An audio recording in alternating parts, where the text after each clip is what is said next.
I platinumed Final Fantasy VII Rebirth on the PS5, and man, this platinum was brutal. There are 61 total trophies to collect on my playthrough. This required me to complete the game twice, once on normal to get the 14 chapter trophies, and once on hard to get the hard mode trophy, which was actually pretty hard, and I'll explain why when we get to it. I had to reach the max level being 70, and I also had to complete every single side quest, some of which were very obnoxious to complete. I also had to 100% every single region by collecting all the world intel, obtain every proto relic and take on the secret boss of the game, complete 32 bouts in the Gold Saucer Coliseum, all of the bouts in the Underground Coliseum, and complete every single goddamn minigame, of which there is at least like 25 on multiple difficulties, and they all had to be done perfectly. I could not make a single mistake in any of these, otherwise I had to restart. For instance, I spent 4 hours playing a goddamn arcade shooting game. Yep, fun. All of this leads to collecting every single possible treasure for Johnny's treasure trove to earn the gold trophy for the 7-star hotel. But nothing came close to the Chadley VR simulator. There are 65 battles total here, and most were fine, but the brutal and legendary challenges are on a whole nother level. Never have I been more angry in some of these fights. Some were as long as 10 rounds, and getting so close to beating it only to fail and have to restart all the way from the beginning and do all 10 battles again is very, very painful. Oh my 10 rounds of this shit! But before we get into all of that, let me just say, if you enjoyed this video, let me know in the comments section. Leave a like and subscribe to the channel. It really does help, and we want to hit 100k subs this year, so let's make it happen. In an alternate reality, this video definitely could have been titled, I spent 200 hours in Final Fantasy VII Rebirth, because that's how long this brutal platinum is.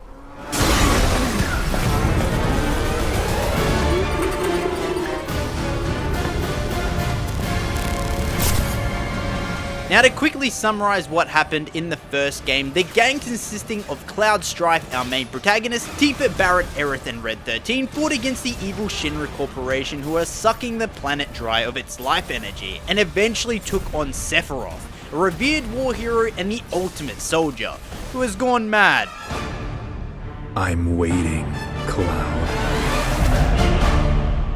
For those of you who don't know, in the original game, things do not unfold like this. Well, not exactly. We still bomb Shinra and the president dies, but we do not meet Sephiroth until much later.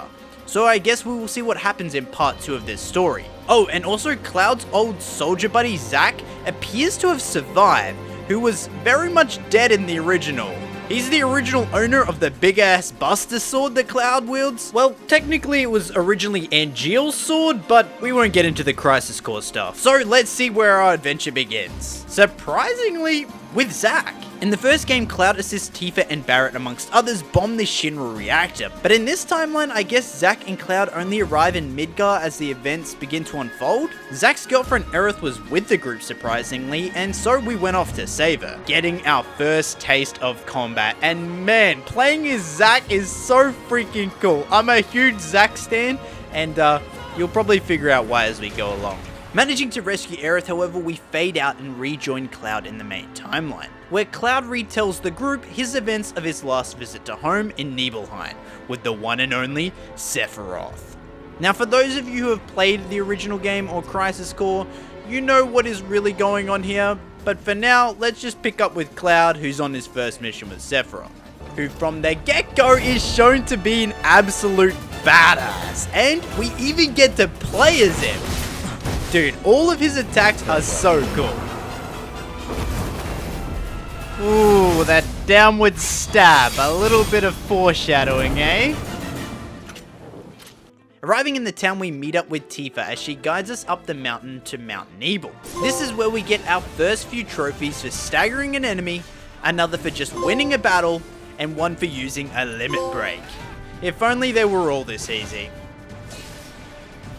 I just want to mention also, the music in this game is freaking incredible. I'm sure you've all heard the original Final Fantasy VII battle theme, which is so perfectly orchestrated. But as we climbed Mount Nibel, I was teased with that theme over and over. It almost starts here. Let's finish. And then it doesn't. And then it also almost starts here as I earn another trophy for using a spell that the opponent is weak to, but then also doesn't. And can I just mention how when we complete a battle and it fades out, the music transitions back to like a calm version of that same theme just perfectly? I did get another trophy here on my ascent of Mount Nibel for using a synergy move with Sephiroth. But back to the main point I was making about the music. The game teases me with that theme for over an hour, edging me multiple times, only for us to make it to our first boss of the game to blow my sweet, sweet load. What?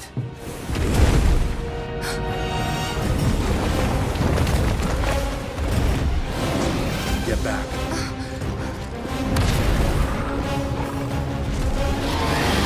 This way. You said you wanted to be a hero. Wish I hadn't. It thinks we're after materia. Someone should tell it we're not. Be my guest. Maybe try mixing it up more? Man, was that perfect or what? Nothing goes as hard as a Final Fantasy VII battle theme. In this fight, I do get 2 more trophies for saving a captured ally and using a synergy ability. Defeating the Materia Garden, we make it to the reactor, and Sephiroth learns the truth behind his origins, as the son of an alien lifeform known as Genova. After multiple days spent researching in Shinra Manor, Sephiroth breaks and begins to destroy Nibelheim and all who live in it. We try to make it to our mother but pass out before we can, as Sephiroth taunts us. Heading back to the reactor now, we give chase to Tifa, who is following Sephiroth up there.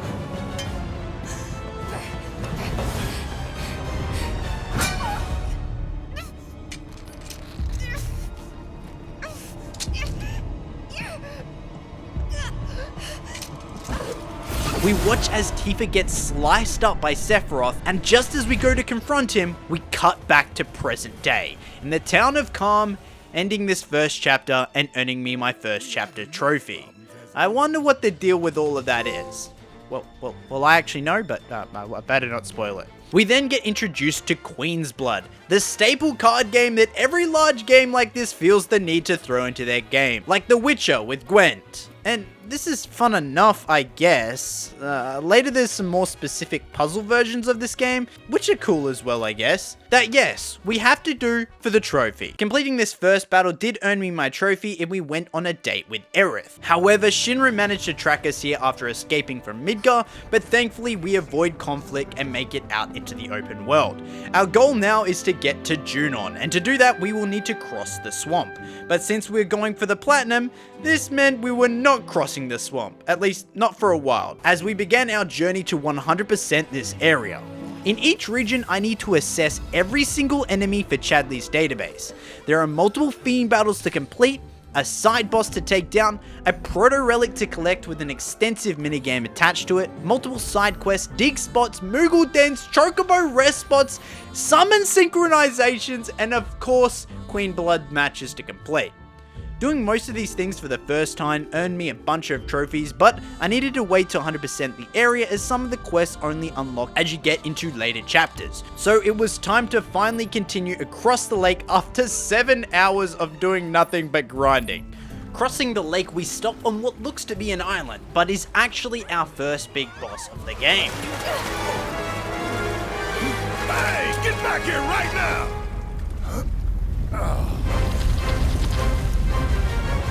Oh baby, you know when that theme kicks in, things are about to get hectic. It disguised itself as an island. Gee, I hadn't noticed. Focus. The boss battles in this game are a slog, let me tell you, but they are so damn epic every single time, so it's worth it.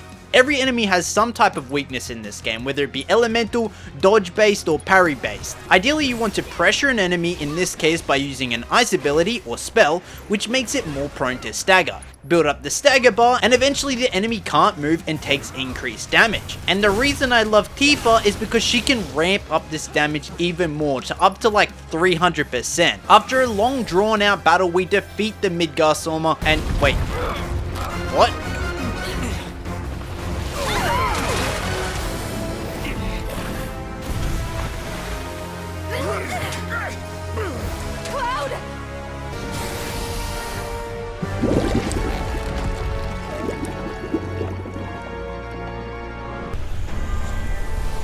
Wait, what?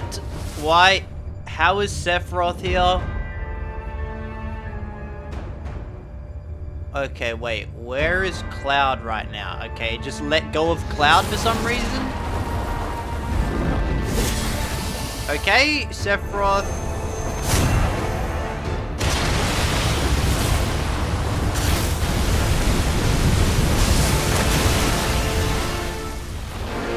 Bruh! Oh my god! Just impaled his ass! Okay, Sephiroth is, very strong. Okay, I thought for a second maybe Sephiroth was Cloud there or something. I don't know what the heck just happened. Okay, Sephiroth is here, but now he's gone somehow. It definitely has something to do with these black robe guys, but I guess we'll figure that out later. So anyway, we give chase to the black robe guys and complete chapter 2. In chapter 3, we make our way through an abandoned mine, getting into a fight with Balding McBaldingson and his new partner, girl, Elena. I don't know, she's kinda cute. Yes, this fight isn't too bad, but I'm sure we'll see more of the Turks later on.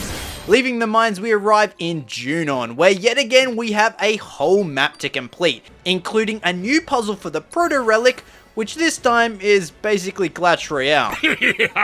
And then I played the piano in a rebel base, which is its own insanely built minigame, which I do have to at least get an A rank on in every single song. But to be honest, I don't mind this minigame that much because all of these songs are great and this is kind of fun. But following our main story for now, we head into Under Junon, a small town under the big corporate town, just like in Midgar. We save this random girl from a sea kraken and get accused of assaulting her, even though we saved her life.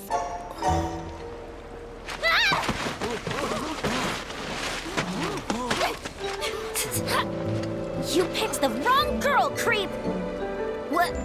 What was her name? Yuffie? Okay, I'll remember that. We need to get to Upper Junon, however, and since we are wanted by Shinra, the only way to do so is by being an absolute badass by jumping off of a dolphin twice. Yep, that's right. Cloud spins around on a dolphin, jumps off it, and then jumps off it again. He's just that cool. Up in the town, we see the new president has arrived, and we want to have a little chat with him. So we disguise ourselves as Shinra troops, but end up finding ourselves having to put on a performance. Collecting all the troops earns me another trophy, and then performing this beautiful performance earns me yet another. You basically have to do this performance almost perfectly to get that trophy. You guys remember that girl we saved earlier? Yuffie? Well, turns out now she's trying to assassinate the Shinra president, and right as we are speaking to him, she makes her attempt. Stop! Get down! Oh my god, Yuffie, we almost reached a truce with them, but now instead we are yet again on the run. We battle our way through Junon and eventually find ourselves on a ship bound for Costa del Sol, which yes, completes chapter number 4. So where do we spend chapter 5? Entirely on this boat. Yep, there's this massive Queen's Blood tournament that I had to do here for a trophy, but as night fell, the ship was attacked, and by some type of morph squid looking things, which actually attached themselves to those black robe people, turning them into monsters. I don't know exactly what's happening here, but I guess we'll figure that out as we go. We of course took them down and found Barrett in the hull for a big battle with the Genova Emergent. For this fight, I had to hit its exposed weak points, being its head to stagger it, and then as it began to move about, we hit its other weak points. Defeating it, we finally get another glimpse of Sephiroth, who we already know is tied to Genova. But how is the Genova thing here, and how is Sephiroth here? Can he like just form these things from the black robe people? I don't know, but that's chapter 4 done, and now it's time for the minigame chapter, Costa del Sol. You may be thinking, beach vibe, this is gonna be awesome, we're gonna chill out and relax. And I guess you're right, but man, this place is a slog to get through. Besides the benefit of seeing my girl Tifa and Aerith in a swimsuit, this place has you do a bunch of minigames, which aren't too bad if you don't have to get perfect scores on them, but either way, doing so wins us some beachwear as we run into Johnny, who will later have us collect all these miniature trophies for him. Either way, as our nice beach episode begins, it's interrupted by Hojo, the lead scientist at Shinra, behind the creation of Sephiroth, Red 13, and maybe even Clouds, but I'm not exactly sure. He tried to abduct our whole party in this battle and almost takes Cloud as well when Yuffie steps in to stop him with the help of Johnny. Let him go. We've done enough. And as we defeat his robot, for some reason we decide to let Hojo get away. Why? I don't know. It makes no sense. But either way, Yuffie now joins the team, and she has a pretty cool kit, being able to use any element she wants with her ninja spells. I knew you'd say that. Well, seeing as you're so desperate, I guess I'll oblige ya. I really like this scene. I don't know why, it's just really cute how she runs in behind and joins the squad standing perfectly in place. But I don't like Yuffie. She's kind of an annoying character. Until I do like her later on, but that's besides the point. But now with Costa del Sol and part of the Coral region opened up to us, we yet again have to go do some more world intel gathering. As part of this, we go on another day with Aerith, and I feel like this game is very much pushing this Cloud should be with Aerith vibe, which only gets more prevalent as we go along. But for me, I feel like Cloud belongs with Tifa. It's now we cut back to Zack, carrying past Cloud and Aerith back to her adoptive mum's house, looking up at the sky to see a giant rift. What's the deal with that? We make our way up a mountain next and explore another abandoned coal mine before reaching Barrett's hometown. Of course, there's more side content to complete here, Queen's Blood matches, side quests, etc, etc. And yes, I do it all, unfortunately. But the people in this town appear to have quite the distaste for Barrett. And at first we don't know why, but later find out that's because Shinra came here in the past with the plan to set up a reactor. But when the reactor failed and blew up, Shinra attempted to cover up the whole situation, murdering a bunch of the villagers and burning the town. Not wanting to spend too much more time there, Barrett suggests we make our way up to the Golden Saucer.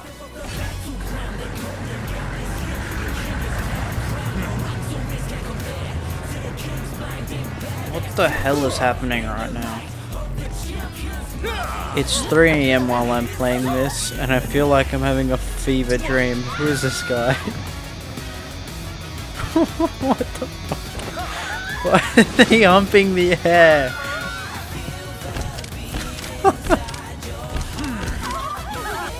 Welcome to our gilded paradise, the Gold Saucer.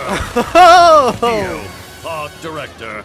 Dio! And you, sir, are... It's me! Dio! Wow. We run into another new interesting character here, being Kate Sith. Feeling unwell though, Cloud and Barrett head for the hotel to take a rest, and while sleeping, Cloud gets yet another glimpse into the other world with Zack, as we follow him yet again, this time diving more into the state of the world he's in. Cloud's getting all these amazing sleeps, and here I am struggling. Well, that was at least until the good folks over at Manta Sleep sent me their new sleep mask. I've used plenty of sleep masks in the past, but this one is 10 times more comfortable. They have a range of options, but the comfort is undeniable, regardless of the option you pick, whether you go with the silk mask, the cool mask, the weighted mask, or even the sound mask. The cool thing about these ones is they have sound in them, which is so cool because, I don't know about anyone else, but I always like to have, like, white noise playing when I sleep. So this shit is freaking perfect. Which lets me play rain sounds without annoying the person sleeping next to me. Also, I'm just thinking back to my flight to Japan wishing I had this. I would have been able to actually get some sleep. So use my link and code in the description to get a mask for yourself and get 10% off your order. Thanks again to Manta Sleep for sponsoring this video. Guys, the lights are on, but in my existence, it's pitch freaking black, baby. Aerith then knocks on our door to wake us up and yet again drags Cloud out on a date. Just so happens the Skywheel's running a special for couples. For couples? As in... I'll leave that up to your imagination. It's more fun that way. See, they're really pushing this. Immediately, I'm thrown into some more minigame madness. Unlike the ones down in Costa del Sol, however, I like these. There's a 3D brawler minigame, which on a future visit will infuriate me. Finally! Fuck you, Shinra manager! I'm sick of you! Take that! But for now, it's super fun. There's this Star Fox shooter minigame, Chocobo Kart minigame, Queen's Blood challenges, G-Bike challenges, the Battle Arena, and the Movie Play Showplace. Meanwhile, while we were off on our little date, Barrett has apparently gone for a little shooting spree. Naughty, naughty Barrett. Well, that doesn't sound like him, to be honest, shooting up a bunch of innocent people, but apparently he's headed down into the desert, so we give chase after him to figure out what has happened. Taking the elevator down below the Golden Saucer, a much more desperate and rough band of goons live. This seems pretty common in this world. A well-off city above and a bands of ruffians down below. Somehow though, our group of elite fighters get ambushed by these randoms, and now I'm tasked with winning the Golden Cup Chocobo race. Luckily for me, I just spent an hour doing all of these races, so I know what I'm doing, earning my team's freedom and a pass into the desert to follow Barrett. Meeting up with him, we get briefed on more of Barrett's unfortunate backstory and his old friend Dine. Dine was presumed dead, but had miraculously survived his fall off a cliff and was augmented with the same cannon arm Barrett was. And thus, the real culprit of the shooting is revealed. Dine, however, has very much lost his mind. Another concept quite common in this game. Surely this won't happen to any other characters. Right? Right? We defeat Dine as the rest of the group takes on a Shinra tank piloted by one of the directors.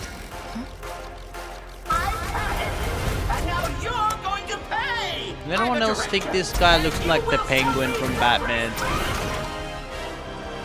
Alright, let's do this.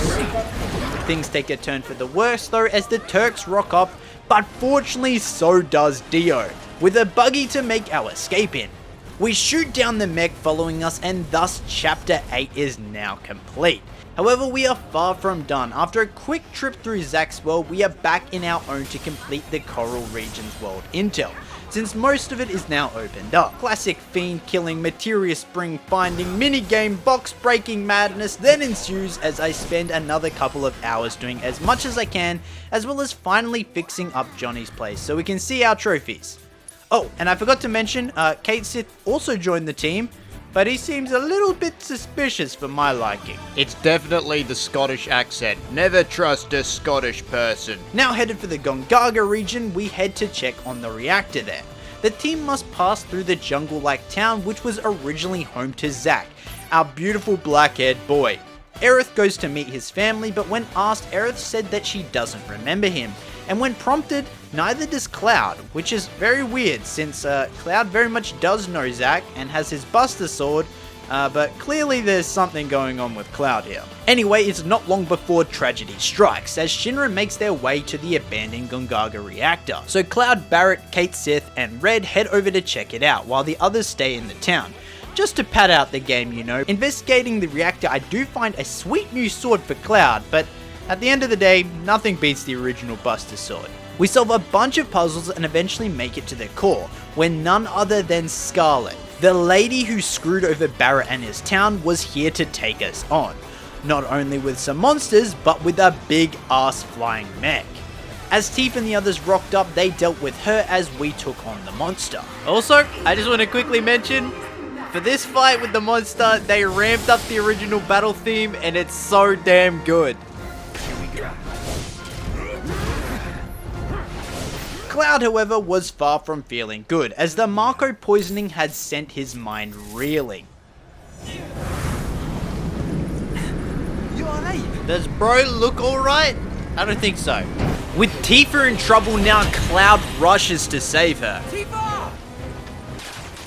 But as he approaches the troops, Sephiroth appears from within the whispers, or at least so he thinks. And it seems like Sephiroth has infected Cloud's mind, as he assumes Sephiroth's stance with his sword, and goes off like an absolute badass on the Shinra troops.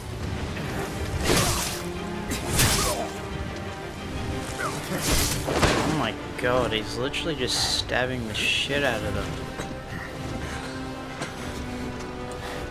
Bro, he's fine, you don't... Okay, fucking hell. Jesus. Stop! That's enough!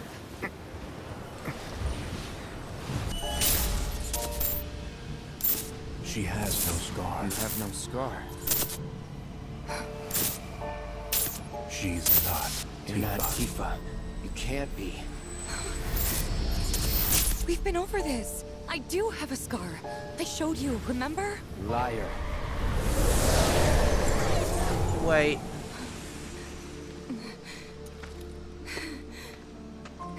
All right, look. Yeah, reveal yourself to me. Okay. Those Chill. we hate. Those we love. Those we fear. Genova would become anyone to fool her prey. Wait. Is he saying Don't Tifa? do this! Tifa isn't Is Tifa actually real or is she fake? Maybe she's a No, I was about to say. But I'm no fool.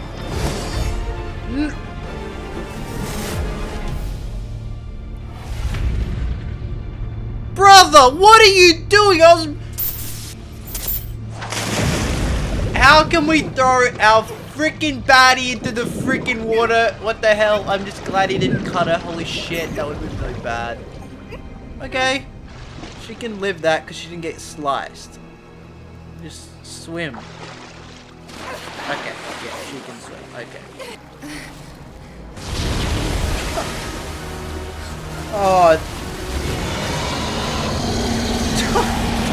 Are you serious right now? She's like just survived death from Cloud only to be freaking eaten by a weapon. Now what happens next can only be described as a bad freaking trip. So on this planet there is an essence known as the life stream. All life on the planet is born from it. When a person dies, their body returns to the land, but their soul returns to the life stream. The life stream is also Mako, which is what Shinra has been mining in these big reactors. And the planet has created these Mako materia weapons to defend the planet whenever it's in danger, that are very rarely, if ever, seen by people. So as Tifa falls into the pool, she is in fact swallowed by a materia weapon and taken into the life stream, where she saw whispers like in the first game. These whispers aim to alter fate, and it appears as if Sephiroth is trying to change how the events unfold, even more than he did in the first game. Some of these whispers appear to be controlled by the planet, and some by Sephiroth. Tifa witnesses the struggle between Sephiroth and the planet, and saw how the weapons were struggling, before eventually being returned to the group. A few hours later, we pick back up with the group back in Gongaga, as Cloud is waiting for Tifa as she's recovering in bed. When the rest of them ran, you were there for me. You stayed when I needed you most. If that's not a hero, then I don't know what is. I'm no hero. What kind of hero falls off a cliff with the person he's trying to save and pushes him into a pool of Mako? Yeah, that wasn't ideal, but... Sometimes, I don't even know who I am.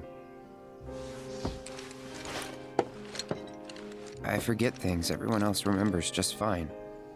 And know things I've got no right knowing. It's like there's different people inside of me. Ooh. And the worst part is, I can't even tell where they end and I begin. Yeah, because you're... Go on. I can't spoil it. Soldier cells degrade. I think that's what's happening to me. Convenient Falling apart. excuse. That's not going to happen to you.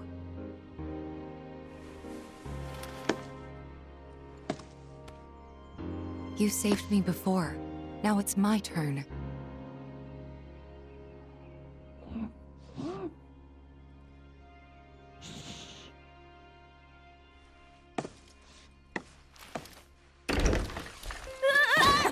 Fucking cock block you, me! What the fuck? Hello? Worried about little old me? Aye, that's right. Worried. Come on! Sorry!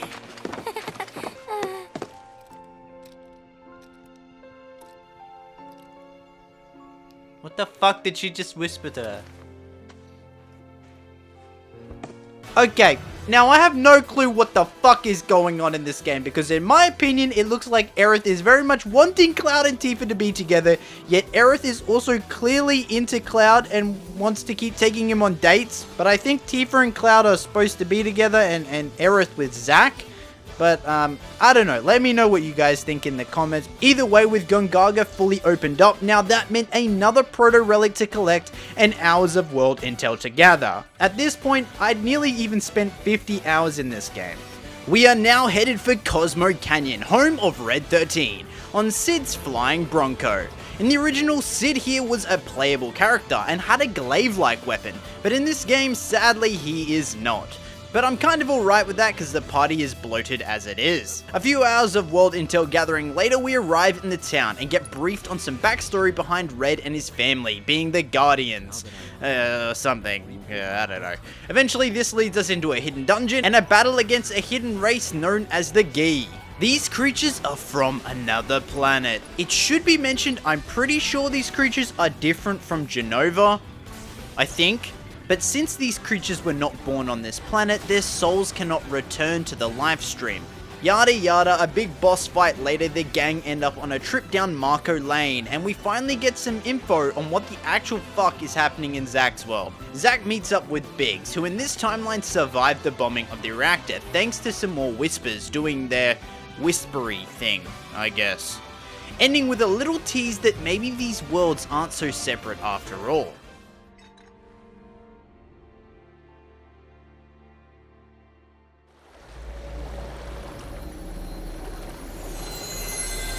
Oh my god. If that means what I think it means, Zack might be able to come to this world. I don't know. I really want to see Zack in this world back alive, man. Oh my god.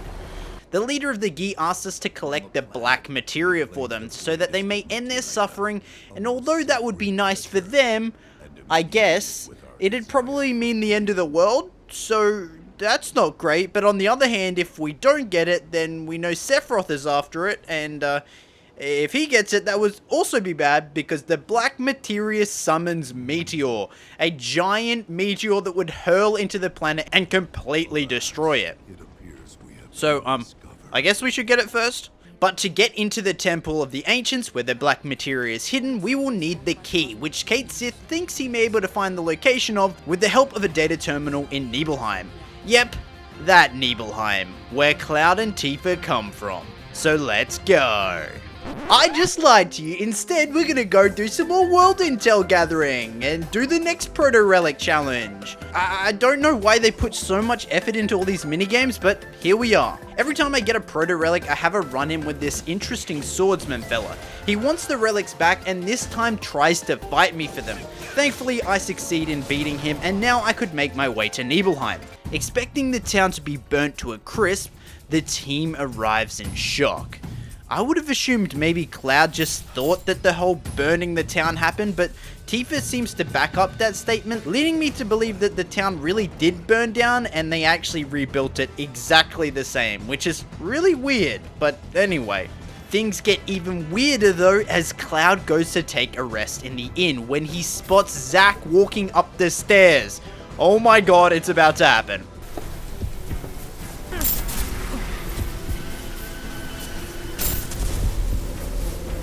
Great to be around. She from Midgard? Yep, real city mouse.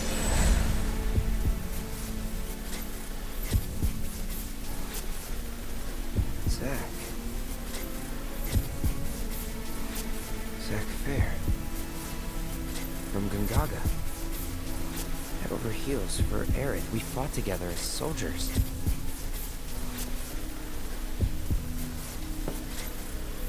You were here with me 5 years ago. You came with me on a mission.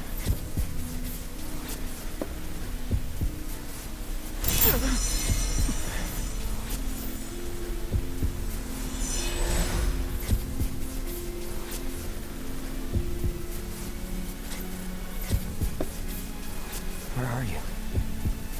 What happened to you?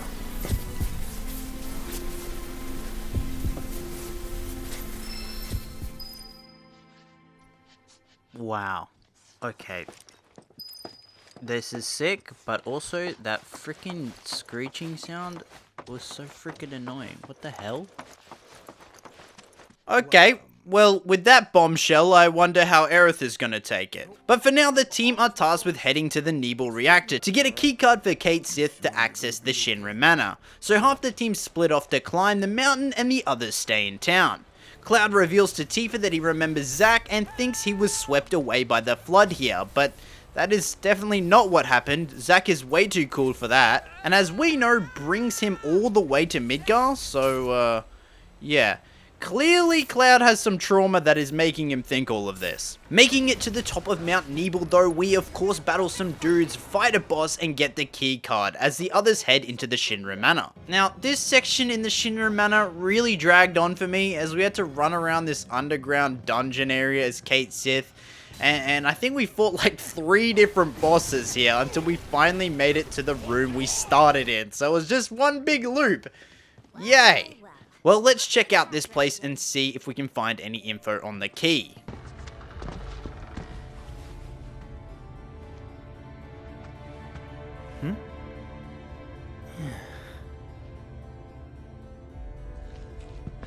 Decor's a bit grim, no?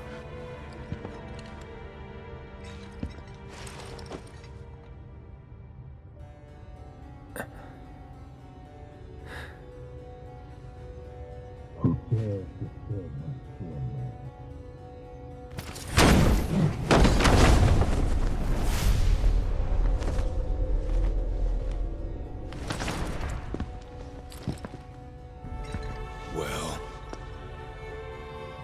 Doesn't matter. Who are you? Vincent Valentine. I'm...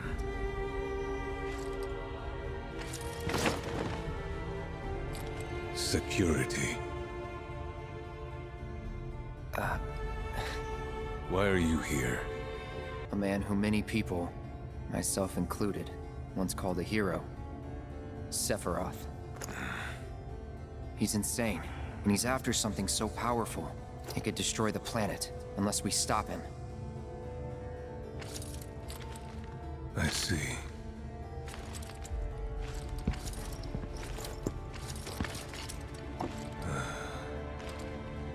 Then I've one more sin to atone for.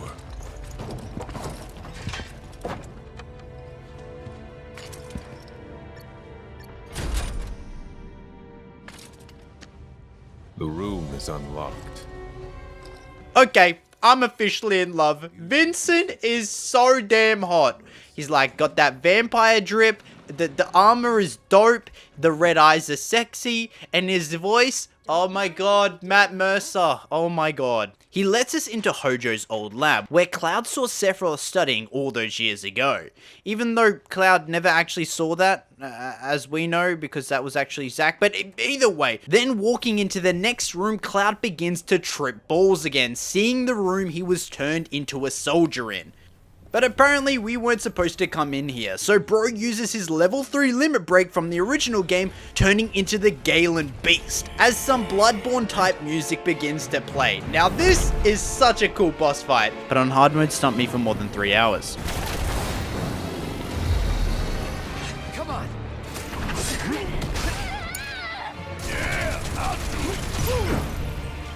Defeating him, we ask him to join our team, but refuses for now. We did, however, learn that Dio apparently has the key, so back to the Golden Saucer we go. After, of course, doing a bunch more world intel gathering, same old, I thought I should bring it up since, well, I need to do it all, so, hey. Oh, also, I finished all the songs on the piano, getting an A on all of them, and man, Aerith's theme went so hard. Honestly, this little minigame is probably my favorite, just playing the piano. But getting an A rank on all of them does earn me another trophy. Heading back to the saucer now earned me a trophy for chapter 11, and turns out Vincent is coming along after all. In the original, he was very much playable, but I think they're saving him for part 3. Either way, back in Coral now, the plane crashes and we've got to drive the plane as a boat. Convenient, since I also have to go on a treasure hunt around the water to take on some pirate bosses for a pirate treasure or something. And yes, in the background, I still have been playing the Aerith's theme because it's just so damn nice. More minigame madness ensues as we unlock all the expert modes for the minigames at Costa del Sol and the Golden Saucer. Oh, also there's like 30 chocobo races we have to do. So, yeah, there goes 4 hours. Not only that, every region now has more side quests to do. Yay! These are all very fillery and don't have much substance to them, but I do them anyway, of course. And finally, I lay to rest in the Golden Saucer, only for Aerith to yet again wake me up and take me on another date. This one, though, is far cooler, getting to participate in this VR play thing. The level of detail in this event is absolutely insane, and the outfits are so cool. I wish we could wear this outfit always as Cloud. For a trophy, I needed to get a perfect score on any part of this event, and that's easy enough, but to finish Johnny's collection, I'll need to get a perfect score on the whole thing. Not just on Aerith's date, but also Yuffie and Tifa's date as well. Obviously, I can't do multiple dates at the same time, so I'm at least gonna have to play this chapter 3 times, another time obviously on hard, and then again with the final character to get the last trophy. But just tell me that this whole scene is not absolutely awesome. Like, I wish Cloud could throw a sword and teleport to it in the actual game. Like, I know it's just a quick time event cutscene basically, but I think this looks so cool.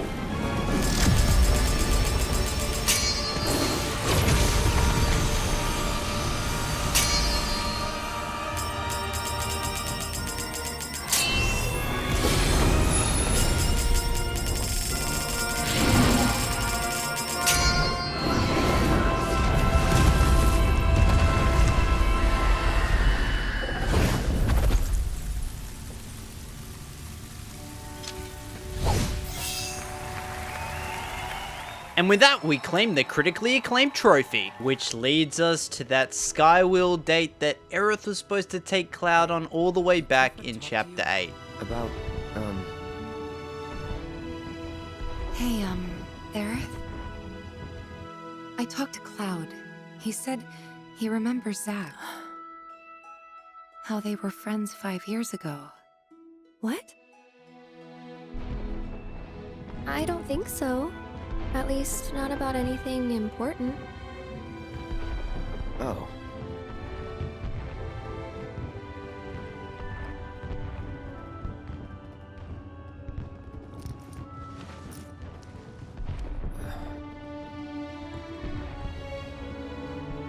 Aerith? Just till the ride's over.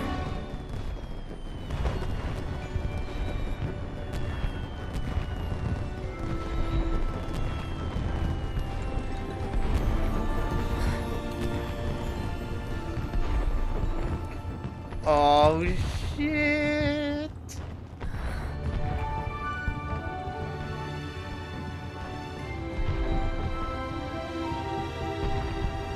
No, you're not allowed to kiss. You're supposed to kiss Zack. I swear to fucking God, I'm gonna be actually upset.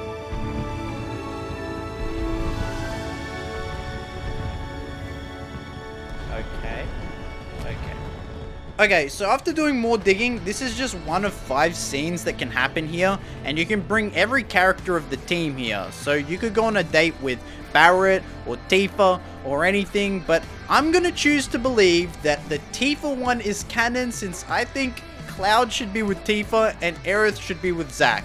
And I'm just hoping that Zack comes back at this point, and I have no idea. Anyway, to get the key, we must compete in a tournament for Dio. This ends in a battle with the Turks and the head of Shinra, who also want the key, for obvious reasons, I guess. And as we finally defeat them in a dramatic twist of fate, Cait Sith betrays the team and gives the key to the Turks as they make their escape.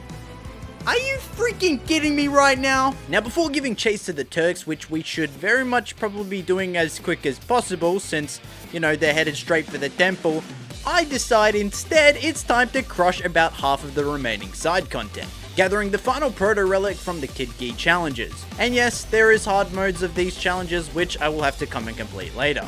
Gilgamesh, the hidden secret boss of the land, now invites us to Gilgamesh Island to take him on, but he's level 70, and I'm not even close to that, so I'll do that later. So instead I finish the Queen's Blood matches, taking on the Blood Queen herself.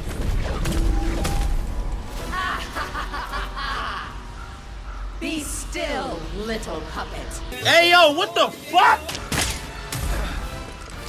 Use the card. Don't you dare! Game over.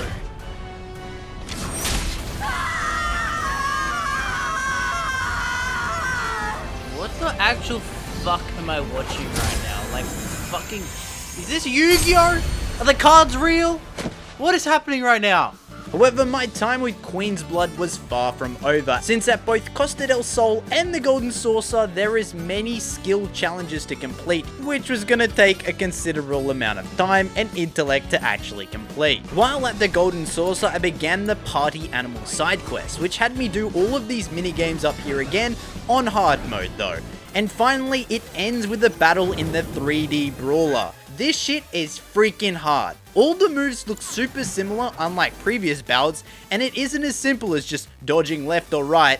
It's up, down, left, and right on both sticks. And the animations for which way to dodge are all so similar, so it's really hard to tell. So after many losses, I resorted to the cheap trick of pausing the game to buffer my input and see which move he was going to use and give me enough time to respond to it. This earned me the trophy for completing all side quests, and a little sanity had returned to me, only for it to be instantly thrown back into turmoil as Sephiroth was now battleable in the 3D Brawler. And man, this was somehow even worse, which I guess should be expected since it's Sephiroth, but eventually using the same pause buffer strat, I did take him down, and this time it did earn me a unique trophy, the Polygonal Prize Fighter trophy. And you'd think my minigame journey was done, but no, it was far from over. I still had to do this sit-up challenge multiple times until I reached max rank, and then beat the boss. At least Tifa looks fine as hell doing this, I'ma keep it real with y'all. This doesn't even get you its own unique trophy, but just another collectible for Johnny. But it had to be done.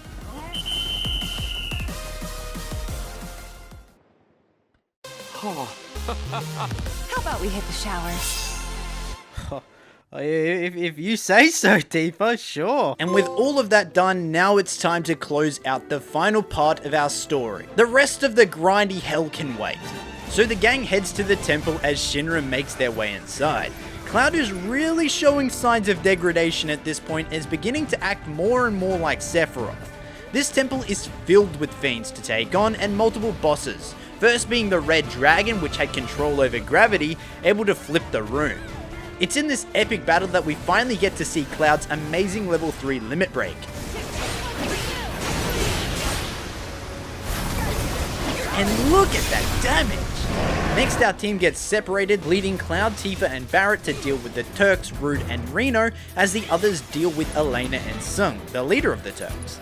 With the gang back together now, Cloud's fully about to murder Elena here, and even though she's caused them trouble, it seems a bit savage. So Tifa stops him, but clearly Cloud is losing it. The others are forced to confront their traumatizing backstory in this temple, and Cloud isn't. I wonder why they're not exploring Cloud's. Oh wait, because bro is barely coherent at this point. Finally reaching the core of the temple, the gang learns more about Aerith's ancestors, who fought against Genova and sealed the black materia away. In the original game, the black materia summoned a meteor that would destroy the Earth. And I think it had something to do with bringing forth the reunion of all the Genova cells so that they would recombine. In this game, it seems to mean the merging of multiple worlds, for Sephiroth to control them all. Okay, well, let's see what finally happens when we get our hands on the black materia. Don't!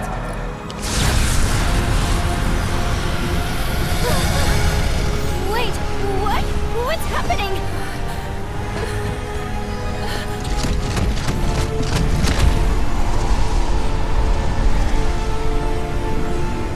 Let those who seek our star's demise find herein their rest.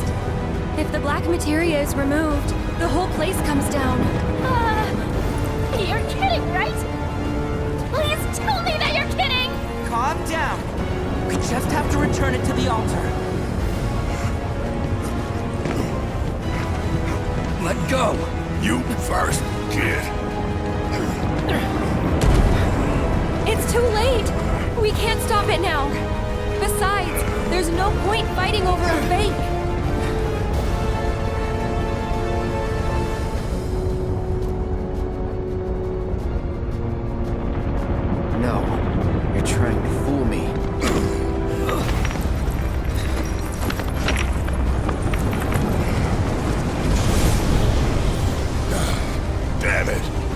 we're screwed.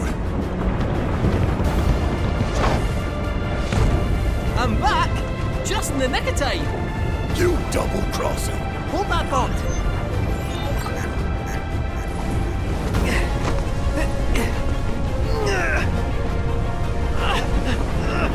Run! Well, there's still time!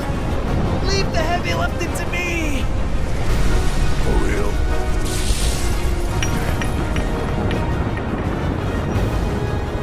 But what about you? No need to fret about a bot like me! I wasn't even built to last! I wish I had my skip leg day! Can't you hold out for long? So run! As if your lives depended on it! As the temple begins to crumble without the source of its power, Cait Sith rocks up just in time and sacrifices himself for the gang. But he's just a robot, so hey look, he's fine. Nice job, Reeve. And as if on cue, now with everyone safe, Sephiroth finally reveals himself and mindfucks Cloud to hand over the black materia. Apparently this is just a counterpart materia, which will unlock the real materia between worlds, which kind of explains what the fuck is about to happen. Cloud, still mindfucked by Sephiroth at this point, begins to approach Aerith with like a evil intent here, but as Aerith slips, Cloud thankfully breaks the Sephiroth control and just in time manages to save her, only for Sephiroth to cut them down anyway, and the two of them fall into the abyss. Okay. Now I'm gonna try and do my best here to explain what I think is happening, but this shit is confusing as heck. So it appears the minds of both Aerith and Cloud have transferred over into the bodies of the other Aerith and Cloud in Zacks' world. At least that's what I think is happening. The two of them go on a date and Aerith gives Cloud the white materia, which should be able to stop the black materia, which is fitting because, you know, like black versus white, you know, it makes sense. Now, the white materia is something I failed to mention along this journey. In this timeline, or the main timeline, our white materia has faded into like a clear materia. But if Cloud now has a working white materia, he might be able to use it in our timeline, I guess? I think they try to show the branching world concept here now, as we follow Zack, who has 3 decisions to make. Save Cloud by getting a cure for him, save Biggs, who is going to go blow up a reactor, or go to Aerith's church. We see all 3 situations play out, and most of them ending in a similar situation to how he originally died. Fighting Shinra. Well, except the last one, where he goes to Aerith's church and finds Sephiroth. Sephiroth! Hey!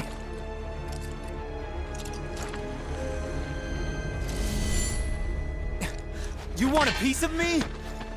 No, not you.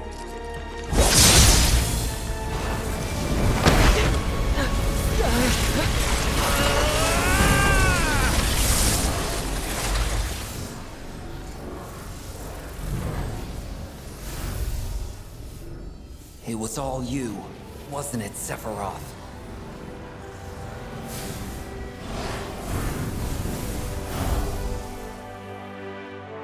Well, it isn't over yet.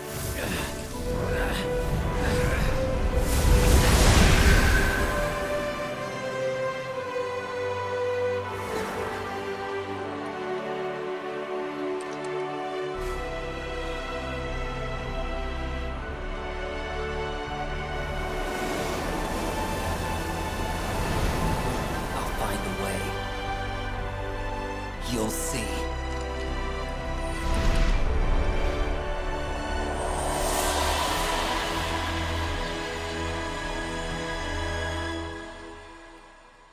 Meanwhile, Aerith gives Cloud the white materia and pushes him through some portal, I guess, and back into our original timeline, now with a functioning white materia instead of the one that was clear in the original game. It's revealed now Cloud's been in a coma-like state for a while as Aerith went off to pray at some altar to stop Sephiroth. And if you know the original game, you know what's about to happen. But in this game, I have no clue what the fuck's about to happen. So let's go see. All I want is one thing. To keep the others safe. They mean so much to me.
I'm so confused. What the fuck? Wait, okay, hang on. The one that died had a white materia, and it's falling to the pond.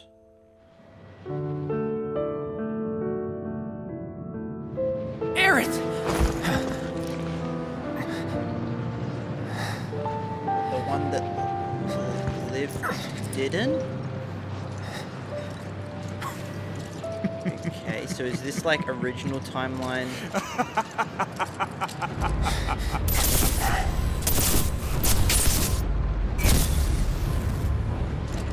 Don't wait.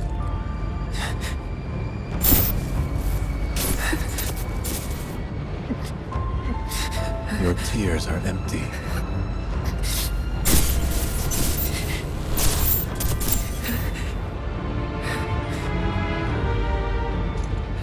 Just like you.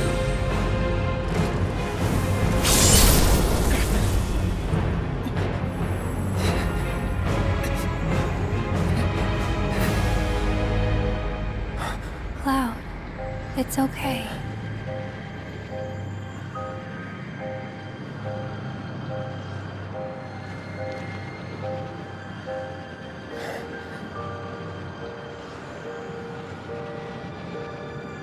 Aerith.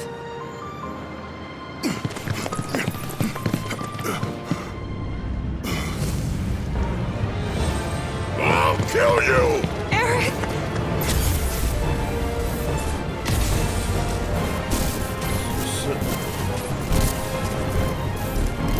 So is that trying to show that Tifa sees her dead with blood and Cloud doesn't? And so Is that what it begins. Indeed it does, Sephiroth. We are now thrown into a massive 10-phase onslaught against Sephiroth and the Genova Life Clinger. In my opinion, the perfect, most epic way to end the game. We fight the Genova Life Clinger in its base form with one half of the group and then Cloud by himself, and then with the other half of the group until they take down the Life Clinger. It's at this point the gang is surrounded by whispers and Cloud is transported into some white void world, and look who it is.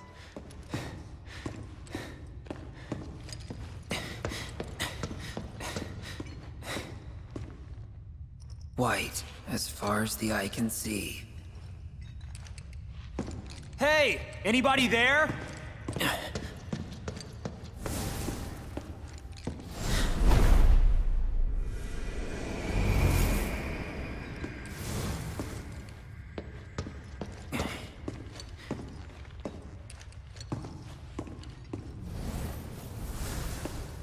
How about that?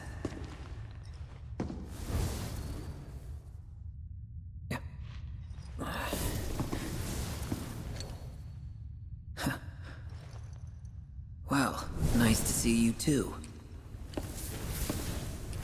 So, I hear you've been pretty busy. Whoa!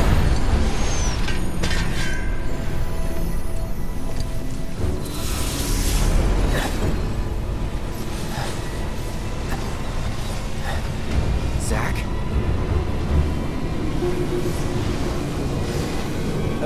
How's about we save the catching up for later? Oh my god! Oh, this is peak! Holy shit!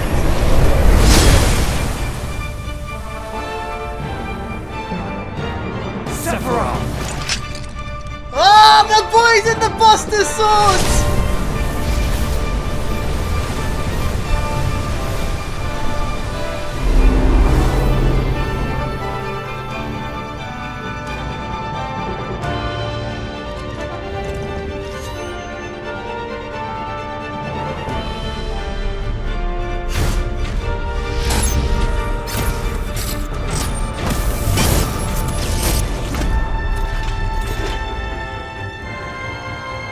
Cloud, you ready for Oh this? yes, let's do this!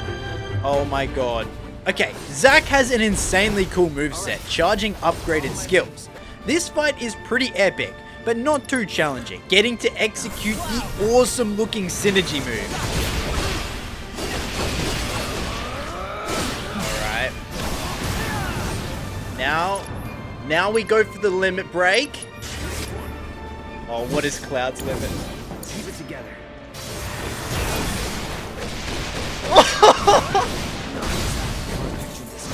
Let's bring it home.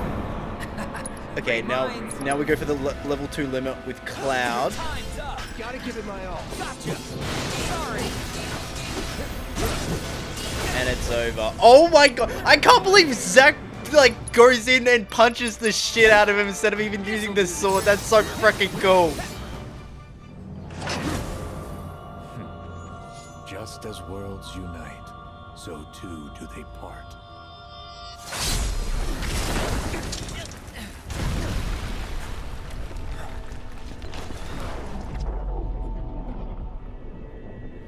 Cloud, save her. But as quick as our time together began, the two are separated, and now Cloud has to deal with the final boss of the original game, Sephiroth Reborn. We beat the base enough to stagger him and progress up the body to take on the second layer, and once finally dealt with, we swap back to the gang and have to fight the middle phase. I'm not sure where and in which timeline this is taking place. I guess this is taking place in the original timeline, and Zack and Cloud were fighting in the world between worlds. Either way, once dealt with, we cross back over to Zack's world, and all that remains is Aerith's church and Zack. We once again get to play as Zack here, and I just love Zack's gameplay. It's so fun. I just wish we got more of it. Finally taking him out, we switch back to our other group of regular gang members to finish him off. I told you there was a lot of phases to get through in this fight. Taking that form out, we cross back to Cloud again. There you are. Sephiroth!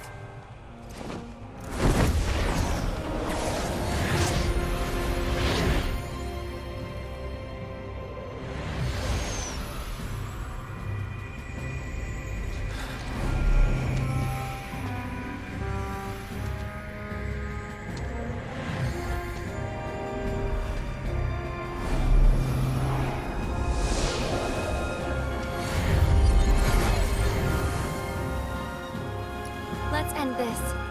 Together.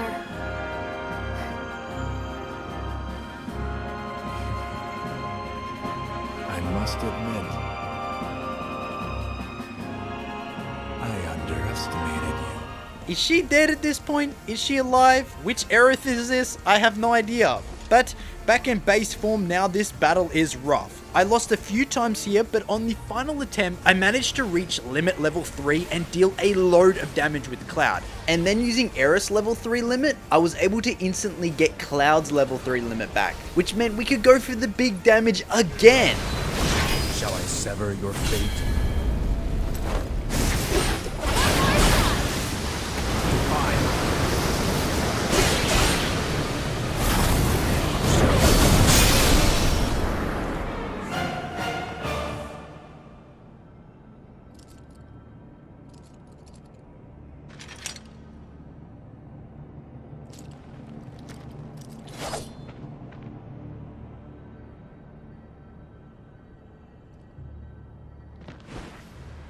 And as Sephiroth retreats, Aerith disappears into Mako energy. Back in the normal timeline now, I think we see Aerith wake up and smile, but then it seems like she's been laid to rest in the water and is dead, like in the original game.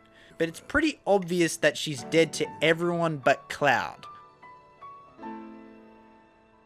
Then we see Zack's world, which has seemed to have reformed itself, which is good, and hints that their worlds may cross once again. And so help me God if they don't. If he's not on the main team and I'm not able to play as him as a proper member in part 3, I'm gonna sue. I swear to God.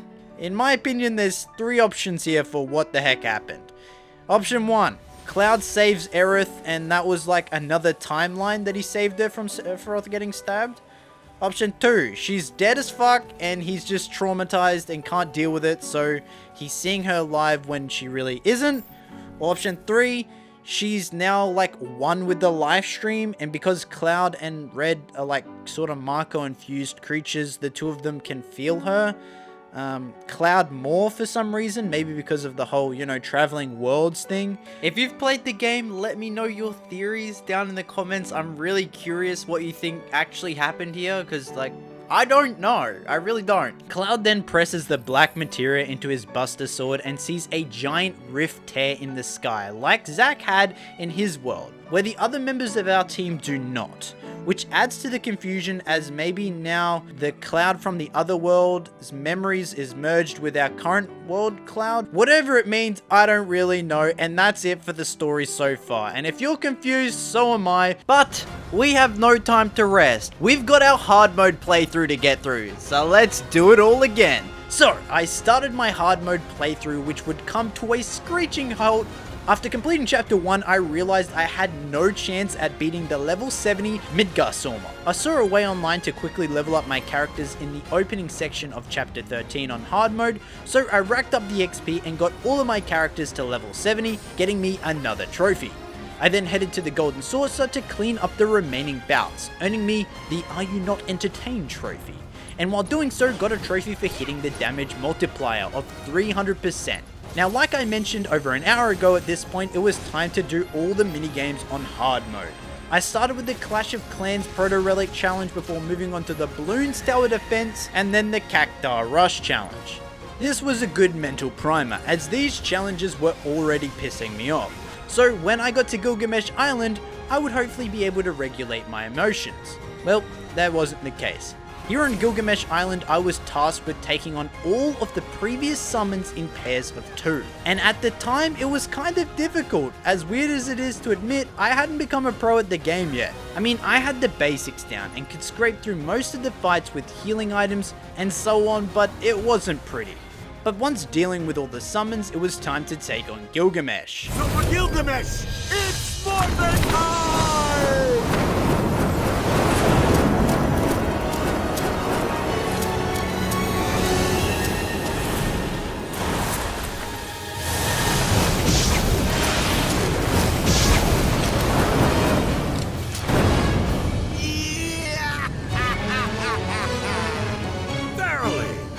My memories are restored. I will have that Buster Sword. No.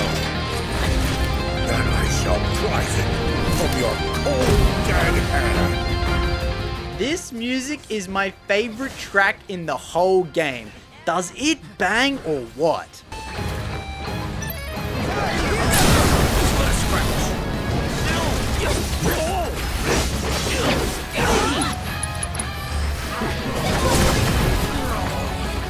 With my boy Gilga defeated, he disappears into another world as I claim the Bladesman of Legend trophy. Now, with all the world intel gathered, I craft the final materia with Chadley, earning me yet another trophy. Now, with most of the base trophies claimed, I went to Johnny's treasure trove to see all the treasures I was missing and what I would have to do to obtain them. First, I had to go to a bunch of dig spots with chocobos, finish all the hard minigames, do another 2 dates at the Golden Saucer and get the treasure from the Loveless play, and finally do Chadley's VR challenges. I broke up these challenges as I made my way through hard mode and eventually unlocked all the main skills in the skill tree for my characters, which got me another trophy. I struggled with the ghee Tech boss fight and the Rufus fight in chapter 12, but holy shit, Cloud and Tifa kiss. What the heck? This is the one that I choose to be canon. I then completed the first half of the Chadley challenges on the brutal difficulty. These are fucking hard. I'm just gonna say it straight up. If you don't parry everything and have the perfect build, you're just not making it through these fights. All of them have an insane amount of health. I see 999 numbers come up and the smallest slither of health comes off their health bar. And these aren't even the final set of challenges, for God's sakes. The last one on the brutal list, the Ruler of the Outer Worlds, was my very first main wall though. In this bout, you can bring any team and have to fight all the summons in the game back to back. First round is Phoenix and Kujata, and you have to kill Kujata twice because Phoenix will always revive him and is immune before you kill Kujata. Round 2 is Titan and Bahamut together, which is probably the easiest fight of the rounds, since Titan is pretty easy to stun. Then together is Odin and Alexander. The biggest piss off in this fight is if Odin hits you more than you hit him, he will sound Galahorn's warning. And if you take another hit, your ass is getting hit with the Zentetsuken, which will one-shot your whole party. Meanwhile, Alexander sits at the back of the map and spams light beams at you, knocking you back while you're trying to parry Odin. But it gets even worse. We've made it through 3 rounds of fighting summons to now take on my boy Gilga in round 4. This dude can turn you into a frog, one-shot you with an otherworldly slash, and can only be pressured reliably by parrying. And well, I was still not so great at parrying, so I made it to him time after time, but after fail, I finally found a bullshit strategy that let me trivialize this whole thing. May I introduce to you the ATB Ward Haste Burial Form Yuffie? Okay, so here was my strat. My team consisted of Barret, Yuffie, and Aerith. I set up haste on Yuffie with Barret instantly and planted the ATB ward on her as well. Then using her burial form, I dodged around inside the ward which provided ATB for the rest of the parties, and then cast the arcane ward to double cast spells with Aerith. I also made sure to equip materia that boosted the shit out of my spell damage and spammed Firaga, and this shit did work. I mean, I'm not going to show the whole battle cause it'll take forever, but look at the damage output. Defeating Gilgamesh now, I made it to the final round, being Sephiroth, who had access to his own unique bullshit move, Shadowy Chains and Octoslash, which your team, if you aren't controlling them, will just not avoid. Eventually though, I did manage to take him down with the same strategy though, but my time in VR land was far from over. I then needed to complete individual solo bouts with every character, basically needing to come up with the perfect strategy for each round. And I couldn't rely on spamming spells on all of them, but for the most part they weren't too bad since there were only 5 rounds and just a bit of trial and error. I took some time in between rounds here to finish off all of the hard mode minigames, which meant all that remained was the final 2 legendary bouts and the last 2 chapters of hard mode. In this first bout, Cloud is joined by Sephiroth himself in an absolutely devastating 10-round onslaught of chaos and pain. If you thought the enemies had a lot of health before, these fuckers must have at least double. On top of having to learn Sephiroth's unique moveset and combos, I had to fight through all of the summons and major world bosses, tuned to the fucking moon. There was attempts I made it all the way to the final round of Odin, 50 minutes real time in, just to die at the end. This shit infuriated me to no end. I cannot describe the rage I felt in this moment. But here it is again if you missed it in the intro. 10 rounds of this shit! Eventually though, I was able to string together a strategy with Sephiroth using his unique aura ability and Zenshin Slash to do decent damage to most enemies, overall taking me about 5 hours of attempts to beat, leaving just one more, this time joined by Zack. Now I love Zack, but his kit, well, his kit in very hard mode is very much lacking. It's way harder to build up his unique compared to Sephiroth and does way less damage than him overall. I spent like 3 days straight trying to beat this challenge until finally I saw a video by my boy Celestro, which I will link in the description, which trivializes the whole fight by using spells. Outfitting Cloud with the Rune Blade and boosting his magic attack to the moon, I uncapped his damage with the Genji gloves. Doing this, I was sometimes able to drop big damage numbers as high as 50k, which is freaking nuts, let me tell you. I also had the MP and HP restore materia linked, so it would heal Cloud and restore MP based on the amount of damage we dealt. So I was able to take all of those horrible hits from these enemies and still survive. Downside though was Cloud had no revive and no HP ups, so it meant if Zack went down and I messed up, it was just over and I couldn't revive. And this did happen a few times before finally I got on a good run. So in this section here, Odin puts up a final wall. Keep in mind this is in the final round. I'm only able to build up ATB when I actually hit the enemy. So obviously getting off Aogra there and dealing a bit of damage was good, but now Cloud gets stopped, which means he's not generating ATB, I can't move as him, and that's obviously not good. But on top of that, freaking Zack goes down right as Odin is so weak. Obviously he is weak, so it's not over yet. Cloud is at full health, so I rush him with prime mode while he does some move, and try to build up my ATB as quick as possible while also sneak in as much damage as I can. And then finally once I do, I go for Aogra them, but then get hit backwards. Then unfortunately I start using prime mode and get hit in the ring of Helheim, landing myself one hit from death, but thankfully I get my limit just in the nick of time and get to use it to take him out. Holy shit, that was way too close for comfort. Do not do this challenge. It is so stupid, and if they nerf this strategy, I would recommend doing this even less.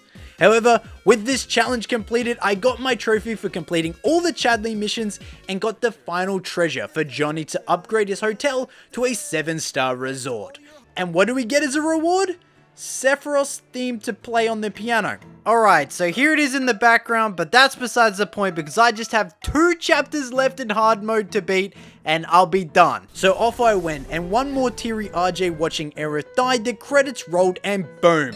Hard mode trophy obtained and platinum trophy obtained. Let's freaking go, baby. I hope you guys enjoyed this video. If you did, slap like on it, hit subscribe. I'm gonna go to sleep finally. Road to 100k, let's make it happen. Alright, love you guys, peace.